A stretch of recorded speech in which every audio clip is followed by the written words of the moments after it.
Quel autre joueur te rend plus fort? C'est une bonne question. Je parie que beaucoup d'entre vous s'attendaient que Cristiano Ronaldo mentionne Lionel Messi. Mais non, CR7 a habilement évité de donner un nom précis. En ne répondant pas directement, il a esquivé une comparaison directe avec son éternel concurrent, Lionel Messi.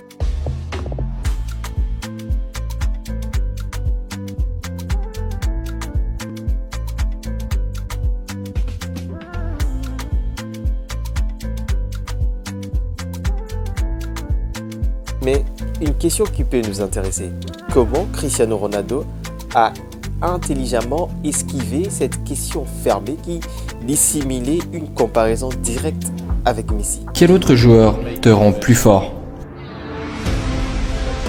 C'est une bonne question. C'est difficile d'en mentionner un, mais vous savez, au niveau où je suis, c'est comme dans les autres sports, comme en NBA. Les meilleurs joueurs suivent toujours les meilleurs joueurs. Ils veulent être au top du game, parce que les autres sont là-bas. Tu vois, tu ne peux pas te reposer ou dormir, parce que les autres joueurs peuvent te dépasser. Bien sûr que nous nous battons tous les uns contre les autres. Avec Neymar, avec Messi, avec Lewandowski, avec Higuaín.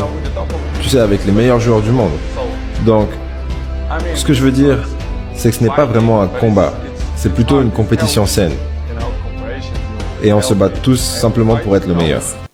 Voilà, on comprend que CR7 a donné une réponse large et non spécifique, en généralisant sur l'importance de meilleurs joueurs de manière globale sans se concentrer sur un individu en particulier. Cette généralisation lui a permis de ne pas s'engager dans une réponse qui pourrait être interprétée comme un affrontement direct avec Lionel Messi ou avec un autre joueur en particulier.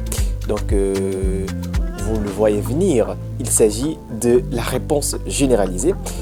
J'en parle dans plusieurs vidéos, mais une question qui peut nous intéresser de savoir, c'est quoi une réponse généralisée? Pour ceux qui n'ont pas suivi mes vidéos précédentes, vous devez savoir qu'une réponse généralisée est une réponse large et non spécifique. Donc l'interlocuteur évite de répondre directement à la question posée. C'est qui peut l'aider à éviter des controverses ou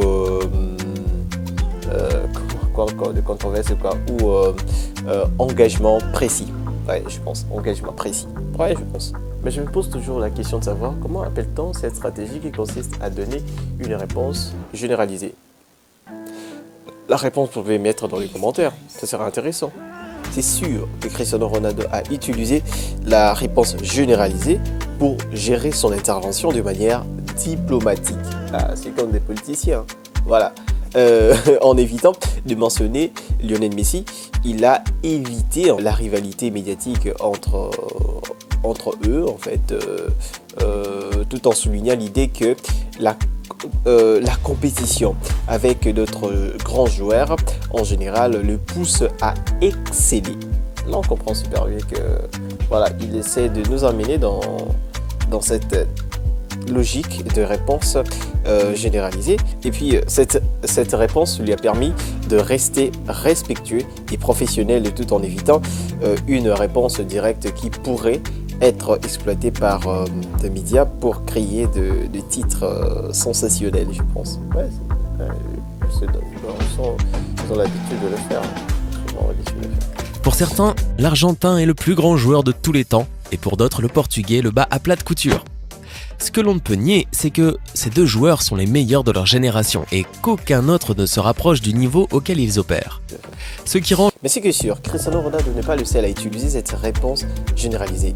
Plusieurs célébrités le font, même le star de mon pays. Et ça, du point de vue, Nayo, trois défauts de mais oui, la Game of Thrones.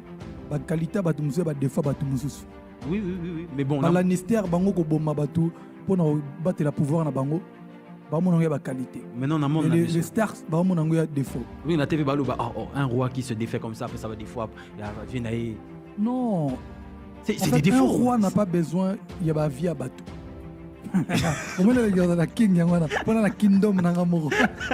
Y compris les hommes politiques. Donc, comme vous n'avez rien dit, c'est Tshisekedi qui a gagné. Ben, la situation était tellement confuse. Je ne dis pas qu'il n'a pas gagné. Hein. La situation, comme j'ai dit, les élections, ce n'est pas seulement présidentielle, mais aussi avec les députés. Donc là, à un moment donné, la situation était tellement confuse que c'est difficile de savoir les résultats exacts. Je ne parle pas de la victoire. Donc pour vous, présidentielle, Tshisekedi a gagné, législative, cafouillage. Les élections en général, c'était vraiment chaotique. Voilà. Nous sommes arrivés à la fin de cette vidéo. Si vous êtes nouveau, abonnez-vous pour ne pas manquer nos prochaines vidéos. Et n'oubliez surtout pas de liker, commenter et partager la vidéo si vous avez aimé ces contenus. Quant à moi, je vous dis à la prochaine vidéo.